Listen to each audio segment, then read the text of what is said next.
Wave motion में wave होती क्या है या वेव है क्या? तो वेव की अगर अपन बात करें तो वेव ऐसा मोड है जिसमें एनर्जी एक जगह से दूसरी जगह ट्रांसफर होती है without any transfer of medium. मतलब mode of energy transfer wave motion क्या है ये? मोड ऑफ एनर्जी ट्रांसफर एक वर्ड में अगर अपन लिखें, it is a mode of energy transfer. Mode of energy transfer, समझ गए? मोड ऑफ एनर्जी ट्रांसफर एक तो डायरेक्ट होता है, एक हो गया वेव के through. So this is mode of energy transfer, हम लिख रहे हैं यहाँ पे मोड ऑफ एनर्जी ट्रांसफर। कैसे? अगर मान लो अभी जैसे अपन यहाँ पे बैठे हुए, मैं यहाँ पे बैठे बैठे आप लोगों को टीच कर पा रहा हूँ, है ना? किसके कारण कर पा रहे हैं अपन ये टीचिंग? किसके कारण पॉसिबल हो रही है? मैं यहाँ पे जो बोल रहा हूँ वो साउंड एनर्जी तुम्हारे तक कैसे पहुंच पा रही है? That is through wave. समझ गए? वेव। हाँ, वेव। वेव के थ्रू। या तो फिर ये होता है कि भाई मैं तुम्हारे घर में आता, घर पे आके पढ़ाता, ठीक है, तो वो तो डायरेक्ट हो गया, मैं यहाँ से गया फिर तुम्हारे घर पे उसके बाद टीच कर रहा है, एक ये तरीका हो गया। दूसरा तरीका ये डायरेक्ट हो गया कि मैं यहाँ पे बैठा हूँ, मीडियम अपनी जगह पर ही है, कहीं कोई डिस्टर्ब मीडियम में कोई ट्रांसफर नहीं हो रहा है, और एनर्जी एक जगह से दूसरी जगह पे ट्रांसपोर्ट हो रही है या ट्रांसफर हो रही है। सो वेव मोशन क्या है? एक जगह से दूसरी जगह एनर्जी ट्रांसफर का मोड है, मीडियम है। मीडियम में वर्ड यूज नहीं करेंगे अपन, क्या वर्ड यूज कर रहे हैं यहाँ पे? मोड वर्ड यूज कर रहे हैं ना। जैसे ट्रांसपोर्ट के कौन कौन से मोड होते हैं आपके? एरोप्लेन हो गई, बस हो गया, ट्रेन हो गया, ठीक है ना, साइकिल हो गई, गाड़ी हो गई, एक्सेट्रा। तो वैसे ही एनर्जी को एक जगह से दूसरी जगह पे अगर भेजना है तो वेव मोशन उसका एक मोड है। ठीक है, क्लियर हो गया अभी? कोई डाउट इस पे? फिर वेव का अगर आप क्लासिफिकेशन देखोगे तो वेव कितने टाइप की होती है? वैसे ये जो डिस्कशन है ये 11th क्लास से रिलेटेड है, लेकिन उसको थोड़ा सा ब्रीफ में इंट्रोडक्शन देंगे अपन, तब अपन आगे बढ़ेंगे, ठीक है ना। बेसिक कुछ पोर्शन इसका 11th क्लास का, ये जो अपन अभी डिस्कस करने वाले यहाँ पे, है ना, वेव मोशन में। क्योंकि आपका जो चैप्टर है 12th स्टैंडर्ड में वो स्टेशनरी वेव से रिलेटेड है, ठीक है। वेव मोशन आपने 11th स्टैंडर्ड में पढ़ा हुआ है। तो वेव का क्लासिफिकेशन क्या? वेव कितने टाइप की होती है बता सकते हो कोई भी? वेव का क्लासिफिकेशन या वेव कितने टाइप की होती है? अगर अपन वेव का क्लासिफिकेशन देखें यहाँ पे, ठीक है, हम वेव का क्लासिफिकेशन देख रहे हैं इसको। ये जैसे मैंने वेव रख दिया यहाँ पे, वेव का क्लासिफिकेशन एक होती है मैकेनिकल वेव, मैकेनिकल वेव, हाँ, मैकेनिकल वेव। फिर इलेक्ट्रोमैग्नेटिक वेव, मैटर वेव, ठीक है। मैकेनिकल वेव मतलब इनके चलने के लिए, इनके प्रोपेगेशन के लिए मीडियम की जरूरत होती है, मैकेनिकल वेव इनके, ठीक है। सर उसमें मैकेनिकल, लॉन्गिट्यूडनल एंड ये वाली है ना? वो अलग क्लासिफिकेशन हो जाएगा बेटा। मैकेनिकल में लॉन्गिट्यूडनल भी आ जाएंगी, ट्रांसवर्स भी आ जाएंगी। ट्रांसफर भी आएंगे, हाँ। हाँ, मैकेनिकल मतलब इनके प्रोपेगेशन के लिए किसकी जरूरत पड़ती है आपको? मीडियम की जरूरत पड़ती है, ठीक है ना। इलेक्ट्रोमैग्नेटिक जिनके प्रोपेगेशन के लिए मीडियम की जरूरत नहीं पड़ती है, नहीं ये होती। अलग अलग क्लासिफिकेशन है। तो मैकेनिकल वेव में क्या आएगा? Material medium is required for propagation. तो यह यहाँ पे लिख दूं मैं सीधा सीधा, material medium, material medium is required for propagation. Propagation मतलब एक जगह से दूसरी जगह जाने के लिए किसकी जरूरत है? मीडियम की जरूरत है, मटेरियल मीडियम की जरूरत होती है। Electromagnetic wave, medium is not required, medium is not required for their propagation, इनके प्रोपेगेशन के लिए मीडियम की जरूरत नहीं है, इलेक्ट्रोमैग्नेटिक वेव है ना। जैसे सन से यहाँ तक लाइट आ रही है, तो बीच में तो बहुत सारा स्पेस ऐसा है जहाँ पे कोई मीडियम नहीं, फिर भी लाइट आ रही। लाइट क्या है? इलेक्ट्रोमैग्नेटिक वेव है ना, मैटर वेव। इलेक्ट्रोमैग्नेटिक वेव का भी इंट्रोडक्शन कहाँ पे था? 11th क्लास में था ना, कि नहीं था? अरे भाई 11th क्लास में था ना इलेक्ट्रोमैग्नेटिक वेव। Yes sir. बताया भी था इलेक्ट्रोमैग्नेटिक वेव के बारे में आप लोगों को। Matter wave, matter wave, wave associated with moving particle, wave associated with moving particle, moving particle, ठीक है। Wave associated with moving particle, जैसे आपने डी ब्रॉगली वेव पढ़ा होगा ना, केमिस्ट्री में पढ़ा है कि नहीं? De Broglie wave, de Broglie wave chemistry में पढ़ा है, एटॉमिक स्ट्रक्चर वाले चैप्टर पे आता है, या मैटर वेव आप जिसको बोलते हैं, वही वेव है, ठीक है ना। फिर एक और क्लासिफिकेशन यहाँ पे अपन ले लें वेव का, that is 1 dimension, 2 dimension and 3 dimensional wave, है ना। 1 डायमेंशनल वेव, 2 डायमेंशनल वेव और 3 डायमेंशनल वेव। जैसे अपन बोल रहे हैं, बातचीत कर रहे हैं, तो वो कौन सी वेव है? 3 डायमेंशनल वेव है। बल्ब से जो लाइट निकल के आ रही है, चारों डायरेक्शन में फैल रही है, वो कौन सी वेव है? 3 dimensional. 2 dimensional wave, water surface पे जो वेव बनती है वो 2 डायमेंशनल वेव हो गई। तबले की मेम्ब्रेन पे जो वेव बनती है वो 2 डायमेंशनल वेव हो गई। 1 डायमेंशनल वेव मतलब एक रस्सी को ले लो, एक एंड पे कस के बांध दो और दूसरे एंड से आप उसमें जर्क दो, तो जो वेव बनेंगी वहां पे वो कौन सी वेव रहेंगी? 1 डायमेंशनल वेव रहेंगी। समझ गए ना? तो आप जो बातचीत कर रहे हो, आप जो बोल रहे हो, यहाँ से जो साउंड प्रोड्यूस हो रहा है वो 3 डायमेंशनल सभी डायरेक्शन पे जा रहा है ना। 2 डायमेंशनल वेव मतलब वाटर सरफेस पे जो वेव बनती, 1 डायमेंशनल वेव मतलब स्ट्रिंग पे जो वेव बनती। क्लियर हो गया? फिर एक और क्लासिफिकेशन है वेव का, that is longitudinal and transverse wave, ठीक है। Longitudinal and transverse. एक और क्लासिफिकेशन हो गया ट्रांसवर्स वेव, ठीक है, ट्रांसवर्स।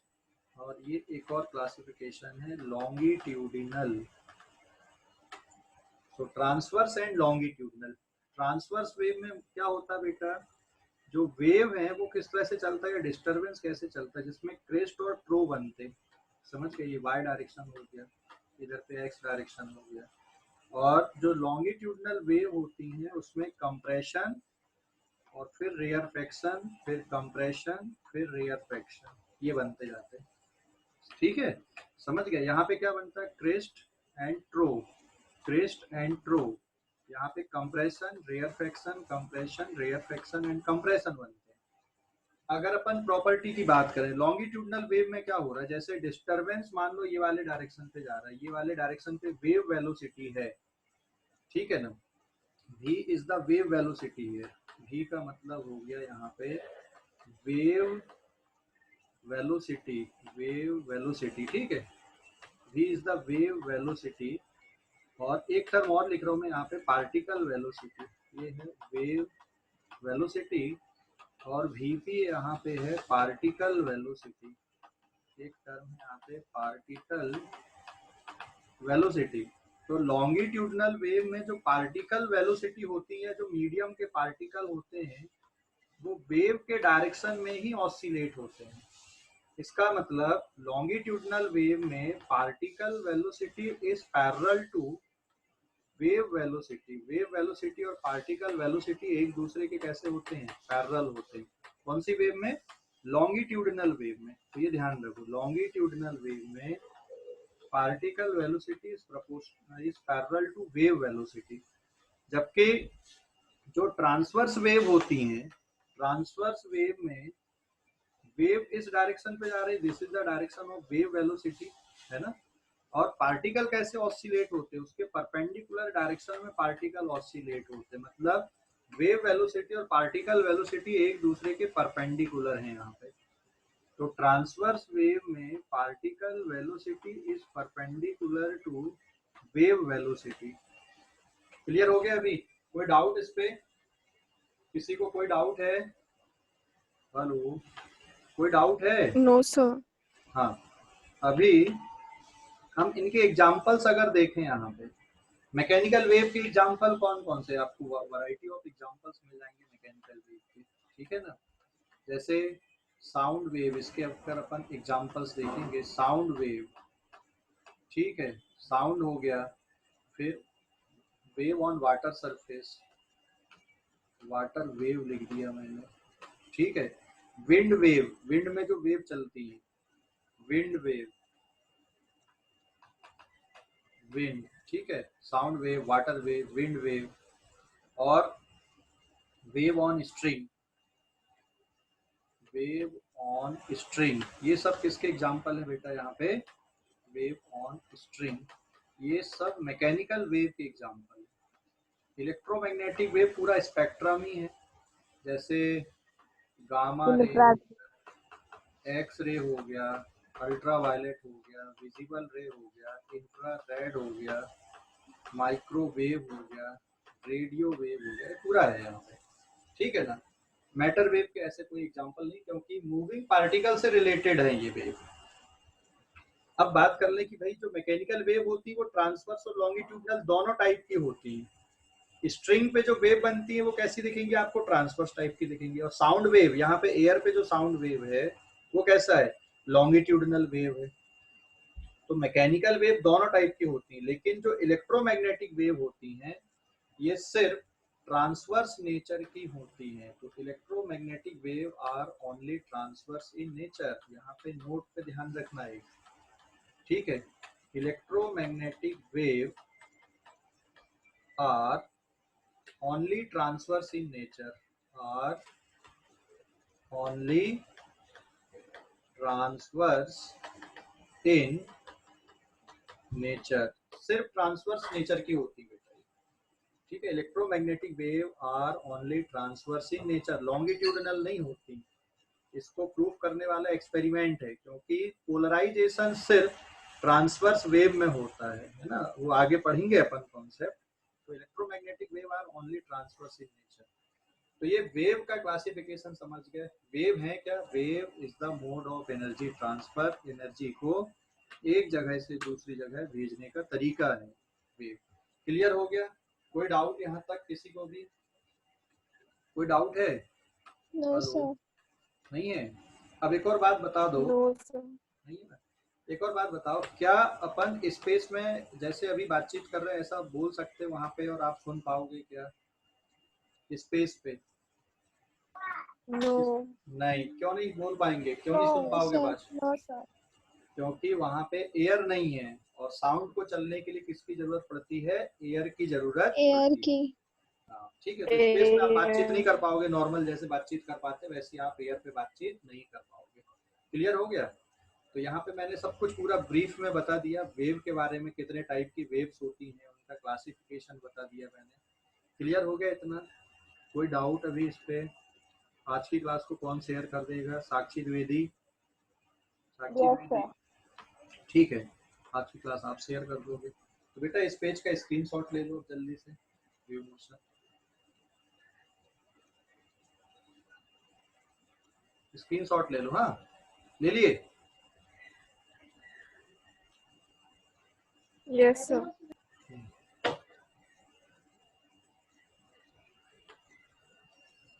Page number 2।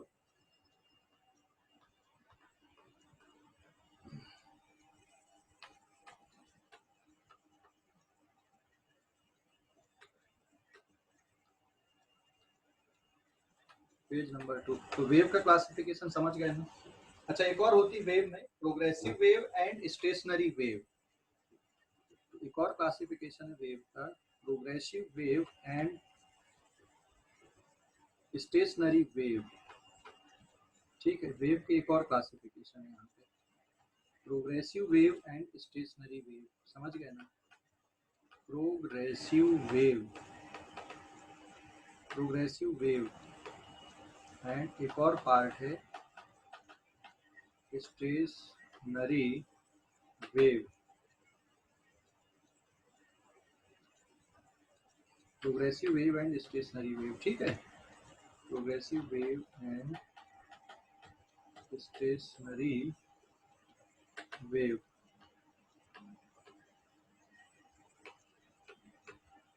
दो टाइप से और वेव। प्रोग्रेसिव वेव मतलब, प्रोग्रेसिव वेव ये एनर्जी और मोमेंटम को एक जगह से दूसरी जगह ट्रांसपोर्ट करती है, लेकिन जो स्टेशनरी वेव होती हैं वो एनर्जी और मोमेंटम को एक जगह से दूसरी जगह पे ट्रांसपोर्ट नहीं करती। तो प्रोग्रेसिव वेव की खास बात क्या है यहाँ पे, they transfer energy and momentum from one place to another. They transfer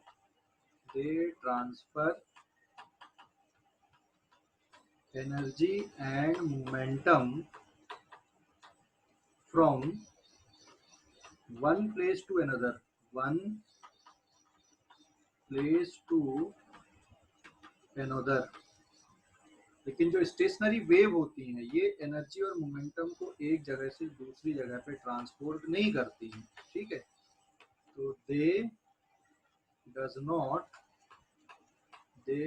not transfer energy and momentum from one place to another. एक प्लेस से दूसरे प्लेस तक ये एनर्जी को और मोमेंटम को ट्रांसफर नहीं करती, ठीक है। स्टेशनरी वेव, देखो स्टेशनरी वेव कैसे बनती हैं, दो वेव के सुपरपोजिशन से बनती हैं, है ना। Stationary wave are form from the superposition of two wave in opposite direction, तो वो अलग चीज है सुपरपोजिशन। ये समझ गए इतना? कोई डाउट यहाँ तक किसी को भी? जो डिस्कशन किया अपन ने अभी, प्रोग्रेसिव वेव ये एनर्जी और मोमेंटम को एक जगह से दूसरी जगह ट्रांसफर करती, लेकिन स्टेशनरी वेव एनर्जी और मोमेंटम को एक जगह से दूसरी जगह पे ट्रांसफर नहीं करती, ठीक है। इस पेज का स्क्रीनशॉट ले लो, फिर अगले पेज पे जा रहे हैं अपन। इक्वेशन ऑफ प्रोग्रेसिव वेव अपन देखेंगे अब, ठीक है। इस पेज का स्क्रीनशॉट लो बेटा, जल्दी से ले लो इस पेज का स्क्रीनशॉट। ले लिए? हेलो, ले लिए Yes, क्या? sir. पेज नंबर 3 है ना?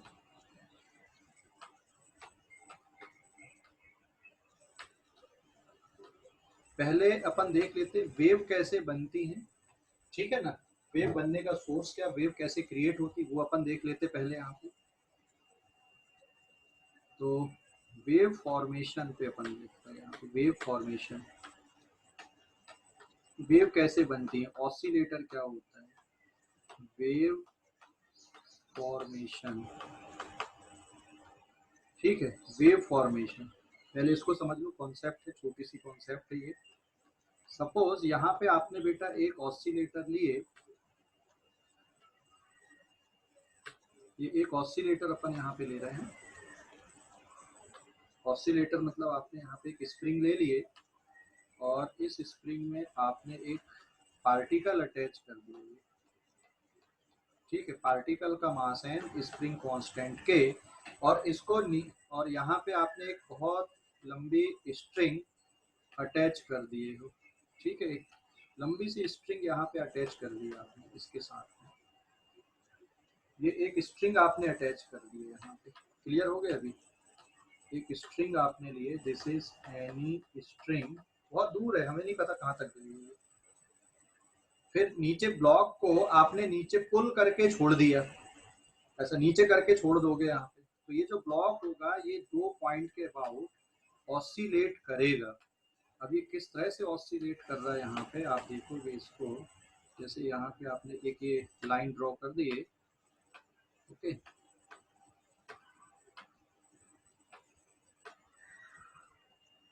ये वाले डायरेक्शन पे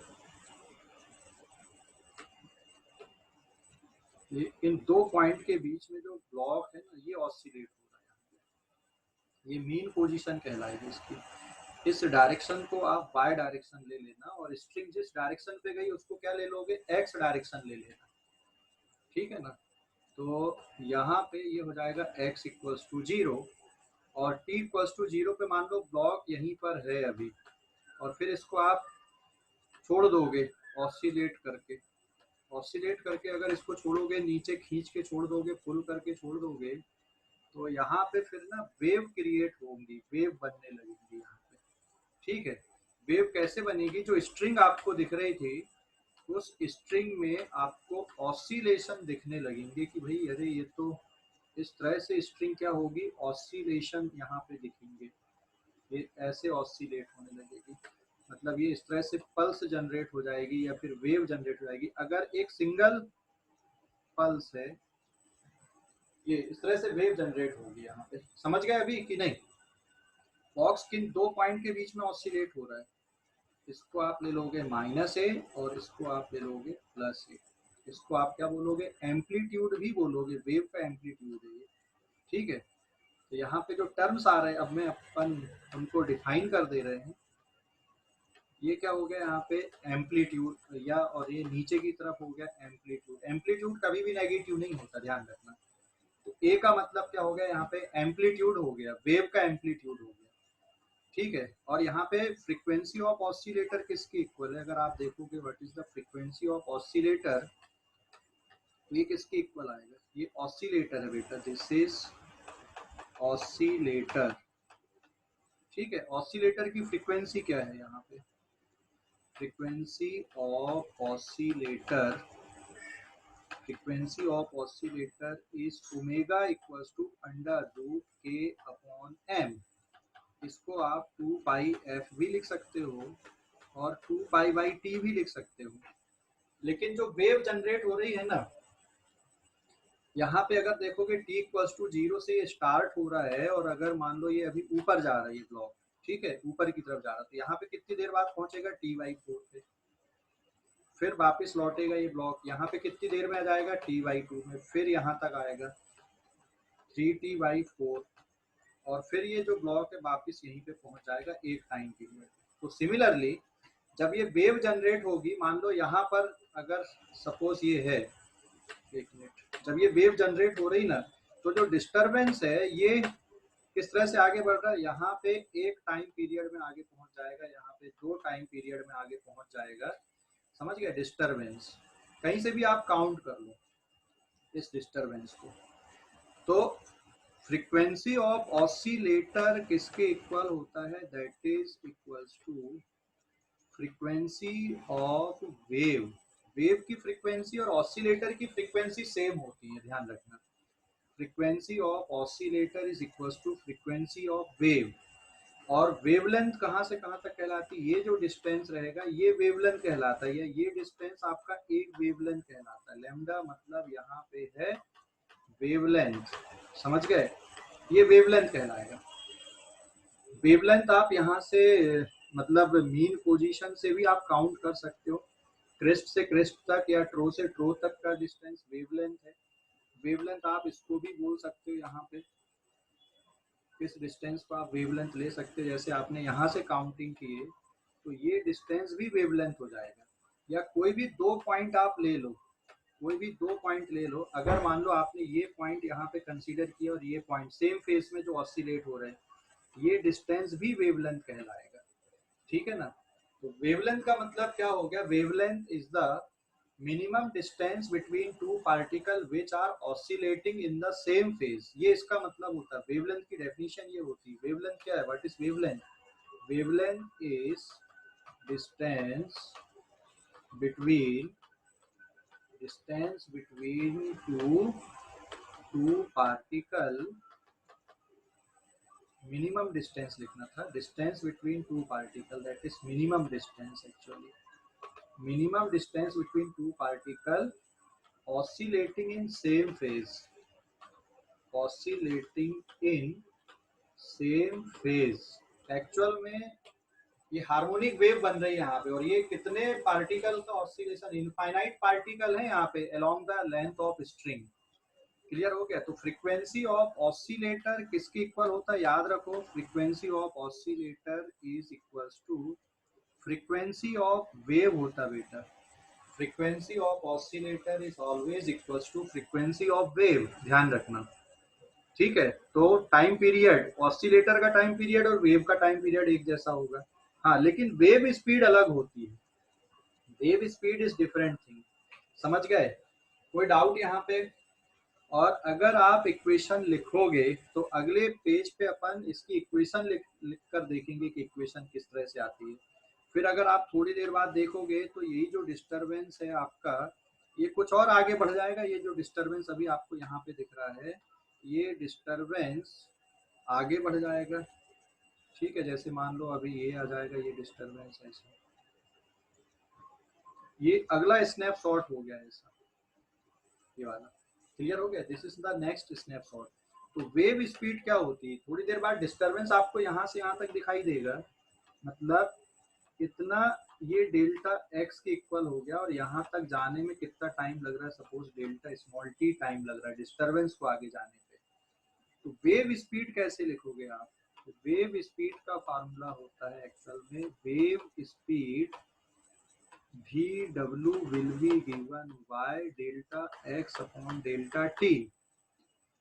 और एक क्रिस्ट, जैसे ये वाली ट्रो है, यहाँ तक पहुंचने में कितना टाइम लगता है, एक टाइम पीरियड लगता है। तो आप इसको लैम्डा अपॉन टी भी लिख सकते हो, और 1 अपॉन टी किसकी इक्वल होता है, फ्रीक्वेंसी के इक्वल होता है। इसलिए फार्मूला किसमें कन्वर्ट हो जाएगा, लैम्डा इंटू एफ में भी कन्वर्ट हो जाएगा। तो वेव स्पीड को आप इतने तरीके से लिख सकते हो, wave speed can be written as like that, ये याद रखो। समझ गए या कोई डाउट है? समझ गए या डाउट है? बताओ जल्दी से, यहाँ तक जितना डिस्कशन किए अपन ने, कोई डाउट है क्या? अरे भाई कोई डाउट है क्या? Hello, No, sir. समझ गए पूरा? Yes, sir. हाँ, अब इस पेज का स्क्रीनशॉट ले लो। अगले पेज में अपन प्रोग्रेसिव हार्मोनिक वेव की इक्वेशन लिखेंगे। उसमें जो टर्म्स आते हैं अपन उनको डिफाइन करेंगे, उनको लिखेंगे यहाँ पे। क्लियर हो गया कि नहीं? कोई डाउट अभी यहाँ तक? कोई डाउट हो तो पूछ लो। ठीक है, पेज नंबर 4 पे अब equation of harmonic progressive wave upon discuss करने वाले हैं यहाँ पे। तो नेक्स्ट है equation of harmonic progressive wave, harmonic progressive wave, equation of harmonic progressive wave. Harmonic progressive wave मतलब एसएचएम वाली जो इक्वेशंस होती हैं ना, मतलब पार्टिकल अगर एसएचएम परफॉर्म कर रहे हैं वेव मोशन पे, तो फिर अपन उसको हार्मोनिक प्रोग्रेसिव वेव के फॉर्म पे लिखेंगे। मतलब ये हो गया, यहाँ पे मैं एक वेव बना दे रहा हूँ। जैसे ये सपोज वाई डायरेक्शन हो गया, इधर पे सपोज अपन ने कौन सा डायरेक्शन ले लिए, एक्स डायरेक्शन ले लिए। क्लियर हो गया? ये वाई डायरेक्शन है और एक एक्स डायरेक्शन है। यहाँ पे कोई वेव बन रही, सपोज हम यहाँ पे कोई वेव कंसीडर कर रहे हैं अभी। सपोज बेटा ये वेव इस तरह से बनी है, यहाँ पे ऐसे इधर भी आएगी। थोड़ी देर बाद जब देखोगे आप, इसका जो डिस्टरबेंस है वो आगे शिफ्ट कर जाएगा। जैसे मान लो ये जो डिस्टरबेंस है आपको, ये इस तरह से आगे शिफ्ट कर गया ऐसा, ये ऐसा कुछ आएगा। क्लियर हो गया अभी? तो यहाँ पे जो स्नैपशॉट हैं इसके,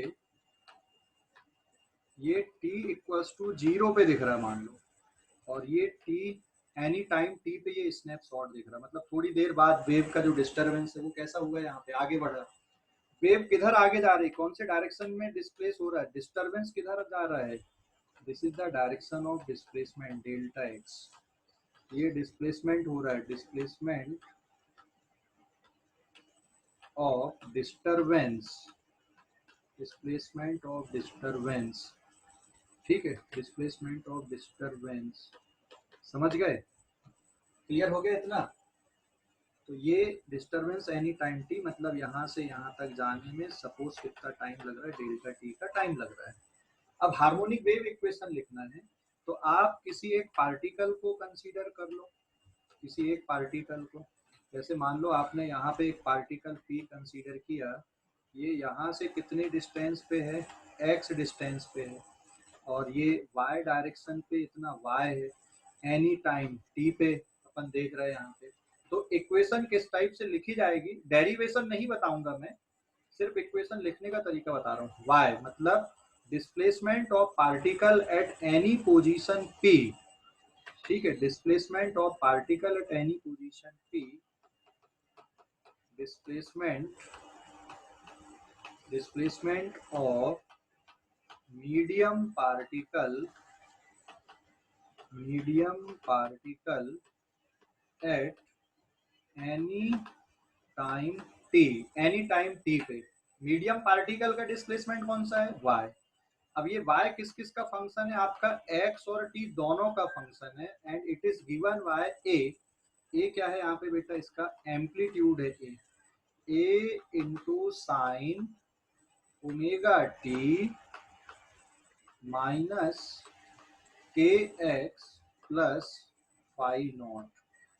ये फॉर्मूला होता है, मतलब वेव इक्वेशन का, प्रोग्रेसिव वेव इक्वेशन का ये फार्मूला होता है, y of X T. Medium के पार्टिकल का जो डिस्प्लेसमेंट है उसको आप इस इक्वेशन से डिनोट करते हैं, y of X T equals to a sine omega T minus K X plus phi naught. तो डेफिनेट सी बात है, आप साइन की जगह कॉस का फंक्शन भी लिख सकते हो इसको।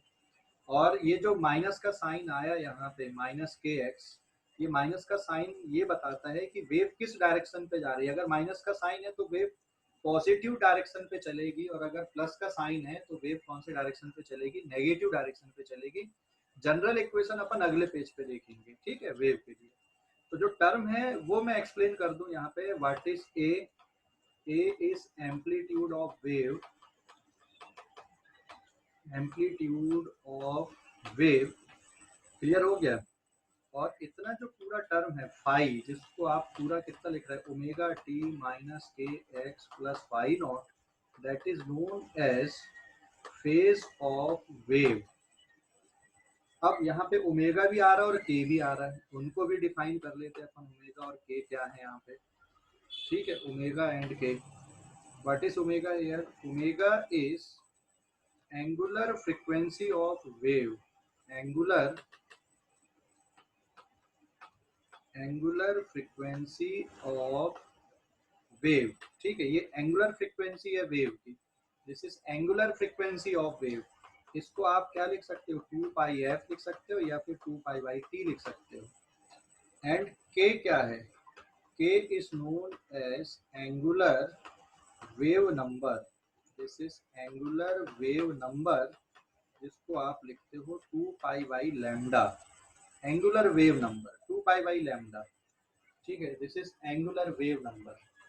अब यहाँ पे एक नोट आप लोग ध्यान रखो, A is amplitude omega t minus, और फाई नॉट क्या है? What is phi naught? Here phi naught is initial phase, this is initial phase of particle at T equals to 0 पे। उसकी इनिशियल फेज क्या है पार्टिकल की, वो बताएगा वहां पे। तो मैंने सिर्फ इनिशियल फेज वहां पे लिख दिया, ठीक है। वेव स्पीड को कैसे लिखोगे? वेव स्पीड के अपन ने उधर पे फार्मूले देखे थे, है ना। तो इतना जो डिस्टेंस है, this is the lambda. Wave speed एक बार और लिख रहा हूँ मैं, किस तरह से आप वेव स्पीड को लिखोगे। यहाँ पे देखो, पार्टिकल स्पीड अलग होती, वेव स्पीड अलग होती, ध्यान रखना।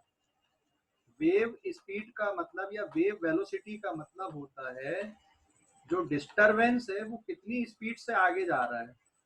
तो इसको किस तरह से लिख सकते हो आप delta X upon delta T लिख सकते हो, या लैम्डा अपॉन टी लिख सकते हो, या लैम्डा इंटू एफ लिख सकते हो, या ओमेगा अपॉन के लिख सकते हो। तो वेव स्पीड को लिखने के इतने तरीके हैं आपके पास में। वेव स्पीड या जो डिस्टरबेंस है वो किस स्पीड से आगे बढ़ता है मीडियम में, उसको आप इतने तरीके से लिख सकते हो। Wave speed V W, subscript V W equals to delta X upon delta T, या लैम्डा बाई टी, या लैम्डा एफ, या फिर ओमेगा अपॉन के। ओमेगा मतलब angular frequency of wave number, wave divided by angular wave number. आप इसको solve करोगे ना तो आंसर लैम्डा एफ बचेगा या लैम्डा इंटू टी बचेगा, ठीक है, लैम्डा अपॉन टी या delta X upon delta T. तो ये progressive equation of harmonic progressive wave. Progressive का मतलब हो गया जो आगे चलती है, आगे बढ़ती है, ठीक है ना, ये इसका मतलब है यहाँ पे। तो ये जो इक्वेशन अपन यहाँ पे बना रहे हैं बेटा, ये इक्वेशन जो लिखा हूं मैंने, इसको कॉस के फंक्शन के फॉर्म पे भी लिख सकते हो। के एक्स को पहले लिख सकते हो, ओमेगा टी को बाद में लिख सकते हो, उससे कोई फर्क नहीं पड़ेगा, ठीक है ना। हाँ, लेकिन omega T minus K x के बीच में जो प्लस और माइनस का साइन आया है उससे फर्क पड़ता है, उससे पता चलता है कि वेव कौन से डायरेक्शन पे जा रही है। और ये जो वेव इक्वेशन लिखा हूं मैंने, ये 1 डायमेंशन है कि 2 डायमेंशन है? ये जो वेव अपन ने लिखी है 1 डायमेंशन है या 2 डायमेंशन है? कितने डायमेंशन वाली वेव लिखी गई है? 1 डायमेंशन या 2 डायमेंशन? बताओ जल्दी से सोच के। तो ये जो वेव बनी है यहाँ पे, दिस इज 1 डायमेंशन वेव, ठीक है। 2 डायमेंशन रहता तो फिर ये एक और फंक्शन बनाना पड़ता आपको। ये 1 डायमेंशन वेव है ना। सिलेबस में वैसे अपने 1 डायमेंशनल वेव ही है, 2 डायमेंशनल और 3 डायमेंशनल वेव का डिस्कशन सिलेबस में नहीं है, बहुत कॉम्प्लिकेटेड हो जाते हैं फिर वो सब डिस्कशन। तो अपने सिलेबस में सिर्फ 1 डायमेंशनल वेव का ही है।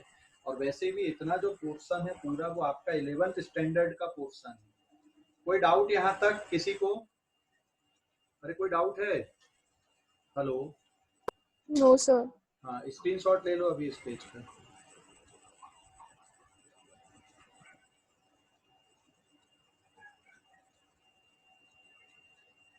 ले लिए? ले लिए क्या? हाँ, ले लिए? पेज नंबर 5 पे आते हैं अपन।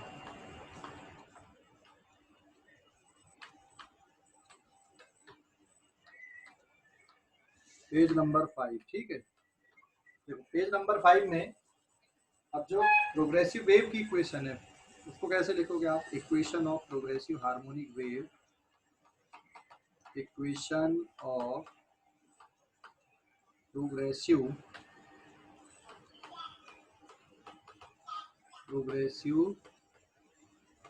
Harmonic wave, equation of progressive harmonic wave, ठीक है। मैं इक्वेशन ऐसी लिख रहा हूँ, y ऑफ एक्स टी, मतलब पार्टिकल कौन से डायरेक्शन में ऑसिलेट हो रहा है? y डायरेक्शन पे। और x मतलब वेव x डायरेक्शन पे चल रही है। फिर यहाँ पे आप ओमेगा टी लिखोगे और प्लस माइनस का साइन मैंने यहाँ पे लगाया है, ठीक है। And this is minus K X plus pi not. Term कौन से क्या वो बताने की जरूरत नहीं है, लेकिन यहाँ पे जो मीनिंग है प्लस और माइनस साइन की वो बताना जरूरी है अभी यहाँ पे मीनिंग, ठीक है ना। So this is omega T plus minus K X, plus symbol और माइनस सिंबल कब लेना है, ठीक है। ये इसका मतलब यहाँ पे सेंस आएगा, प्लस और माइनस। क्लियर हो गया? कोई डाउट अभी किसी को इक्वेशन पे? कोई डाउट? प्रोग्रेसिव वेव कौन सा टर्म क्या था, ये ऑलरेडी अपन ने किया हुआ है। अब प्लस साइन अगर आता है इसका मतलब क्या, और माइनस साइन अगर आता है इसका मतलब क्या? तो यहाँ पे ध्यान देना, अगर मान लो माइनस साइन है then wave travel along positive X direction. Wave बेटा पॉजिटिव एक्स डायरेक्शन पे जा रही है अगर माइनस साइन है तो, ठीक है। Wave is travelling along positive X direction, ठीक है। जैसे यहाँ पे आपने ये y डायरेक्शन हो गया, ये x डायरेक्शन हो गया, इधर पे मैं यहाँ पे वेव बना दे रहा हूँ, वेव डिस्टर्बेंस सब बना देते हैं यहाँ पे, ठीक है। देखो जैसे अभी ये वेव, ये अभी एनी टाइम t पे ये है, और फिर थोड़ी देर बाद जब आप देखोगे तो ये जो डिस्टर्बेंस है ये आगे बढ़ जाएगा ऐसा। तो वेव किधर जा रही है यहाँ पे? Wave is travelling along positive X direction, displacement delta x positive X direction पे। तो फिर वहाँ पे सिंबल कौन सा लेना आपका? माइनस का सिंबल लेना है। और प्लस का सिंबल कब लेना है या प्लस साइन कब लेना है, ठीक है, वो भी अपन लिखते हैं यहाँ पे। ये जो प्लस साइन आया है, प्लस साइन कब लेना है यहाँ पे? Wave if wave travel along negative x direction, negative x direction पे अगर वेव जा रही है, नेगेटिव एक्स डायरेक्शन, तो आपको कौन सा साइन लेना वहां पे? प्लस का साइन लेना, मतलब उल्टा साइन लेना है। डेरिवेशन 11 की बुक में है, आप लोग देखो उसको। हम उस डेरिवेशन वाली अप्रोच पे अभी नहीं जा रहे हैं यहाँ पे, ठीक है। यहाँ पे मान लो मैंने डिस्टर्बेंस बना दिया, ये y डायरेक्शन हो गया, ये x डायरेक्शन हो गया, पहले मैं वेव बना दूं यहाँ पर, ठीक है। देखो जैसे ये वेव मैंने यहाँ पे ड्रॉ किया, और वेव किस डायरेक्शन पे है, डिस्टरबेंस कौन से डायरेक्शन पे चल रहा है, यहाँ पे उल्टा चल रहा है ये, ठीक है। ये वेव अपोजिट डायरेक्शन पे जा रही है, मतलब जो डिस्टरबेंस है वो लेफ्ट साइड है, डिस्प्लेसमेंट नेगेटिव एक्स डायरेक्शन पे, तो फिर बीच में कौन सा साइन आएगा, प्लस का साइन आएगा। क्लियर हो गया? कोई डाउट यहाँ पे भाई किसी को? प्लस और माइनस के साइन पे कोई डाउट? अच्छा, ओमेगा टी को पहले लिखो बाद में लिखो, उससे कोई फर्क नहीं पड़ेगा, बस साइन बस ध्यान रखना। और ये y किसको शो करता है, y क्या शो करता है, it is the displacement of particle, this is displacement of particle. और ये x ऑफ t का मतलब क्या हुआ यहाँ पे, जो डिस्प्लेसमेंट है पार्टिकल का वो पोजीशन और टाइम का फंक्शन है। x क्या बता रहा है कि वेव कौन से डायरेक्शन पे जा रही है। अगर x की जगह पे मान लो z होता है तो हम बोल देते हैं कि वेव कौन से डायरेक्शन पे जा रही है, z डायरेक्शन पे जा रही है, ठीक है ना। समझ गए या डाउट है? हेलो, समझ गए या डाउट है? कोई किसी को कोई डाउट है यहाँ तक की डिस्कशन पे, इस थ्योरी पे? हेलो, अरे समझ गए या डाउट है, जल्दी बताओ ना। समझ गए या डाउट है? इस थ्योरी पे कोई डाउट है बेटा? हाँ ठीक है, अभी इस पेज का भी स्क्रीनशॉट ले लो आप जल्दी से, है ना। अगले पेज पे जा रहे हैं अपन, एक इक्वेशन लिख रहा हूँ मैं, वहाँ पे अपन काउंट करेंगे, बाकी आपको बताना, ठीक है। एक इक्वेशन लिख रहा हूँ मैं, वहाँ से आपको सॉल्व करना है, एक न्यूमेरिकल टाइप की इक्वेशन, फटाफट आप सॉल्व कर सकते हो, बहुत ही सिंपल सी इक्वेशन लिख रहा हूँ मैं, ठीक है। पेज नंबर 6 ले लो जल्दी से, इस पेज का स्क्रीनशॉट ले लो। ले लिए? स्क्रीनशॉट ले लिए? स्क्रीनशॉट ले लिए क्या? Page Yes. नंबर, हाँ पेज नंबर 6 पे है।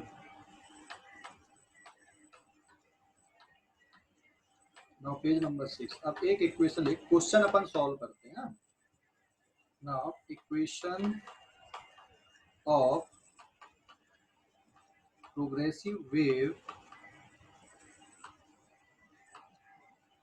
is given y of zt equals to 10 centimeter sin,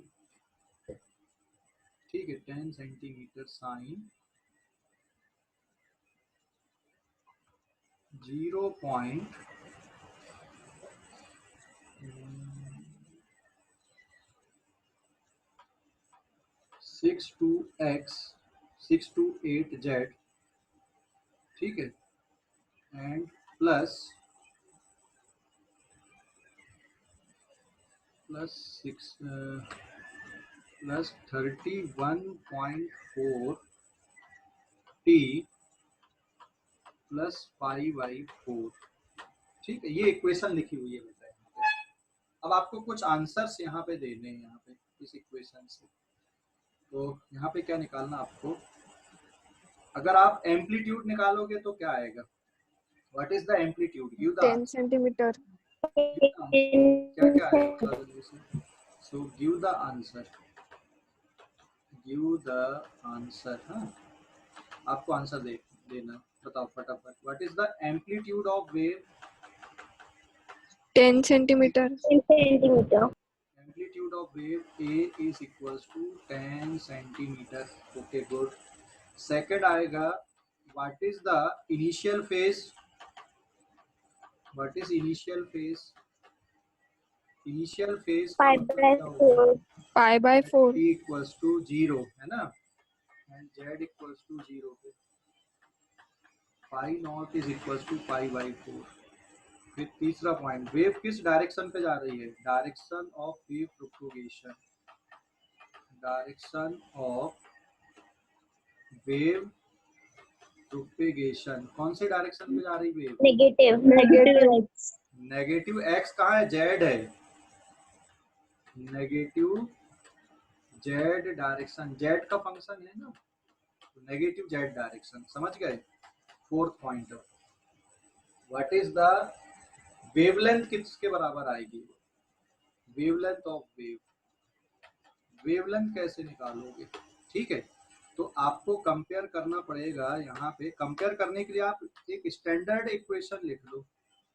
तो y of Z T equals to क्या लिखोगे, a, फिर साइन, फिर के जेड, फिर plus omega T plus phi naught, बस कंपेयर करते जाओ। तो यहाँ पे आपको k निकल जाएगा, और k अगर आपका कैलकुलेट हो गया तो आपसे वेवलेंथ भी निकल जाएगी। तो यहाँ पे k किसके बराबर है बेटा, k मतलब होता है 0.628.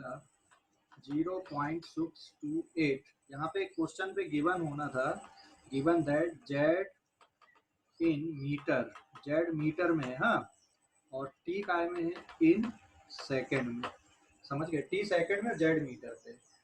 तो अभी आपको वेवलेंथ अगर निकालना तो lambda equals to 2 pi divided by 0.628।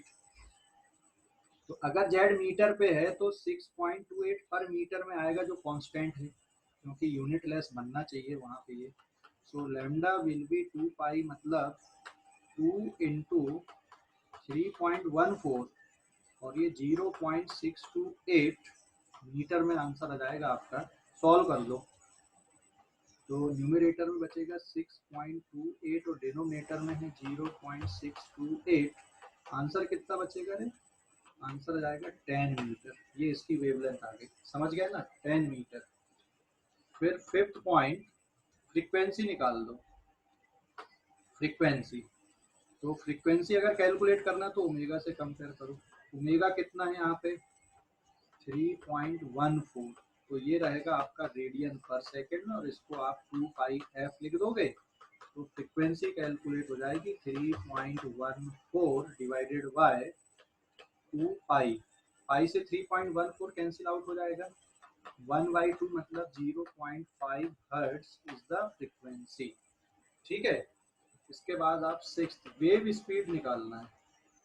Wave speed या वेव वेलोसिटी, तो वेव स्पीड किसके बराबर होता है, या तो आप लैम्डा बाई टी लिख दो, या लैम्डा इंटू एफ लिख दो, या फिर आप ओमेगा अपॉन के लिख दो, कहीं से भी आप आंसर निकाल सकते हो। समझ गए या नहीं, हेलो, समझ गए या नहीं कैलकुलेशन। Yes, sir. तो आंसर क्या जाएगा इसका, वेव स्पीड का ऐसे भी निकाल सकते हो। ओमेगा की वैल्यू ऑलरेडी आपको पता थी 3.14, और के की वैल्यू कितनी है 0.628। तो आंसर मीटर पर सेकंड में आ जाएगा, जो डेटा गिवन है उसके अकॉर्डिंग, ठीक है। 10 से डिवाइड कर दोगे तो आंसर बचेगा इसका 5 बचेगा ना, 0.5. नहीं 5 बचेगा ना, 5 मीटर पर second is the wave speed. Clear हो गया, देख लो भाई, कोई डाउट है इस पूरे कैलकुलेशन में तो पूछ लो। समझ गए, पूरा कैलकुलेशन समझ गए, हेलो।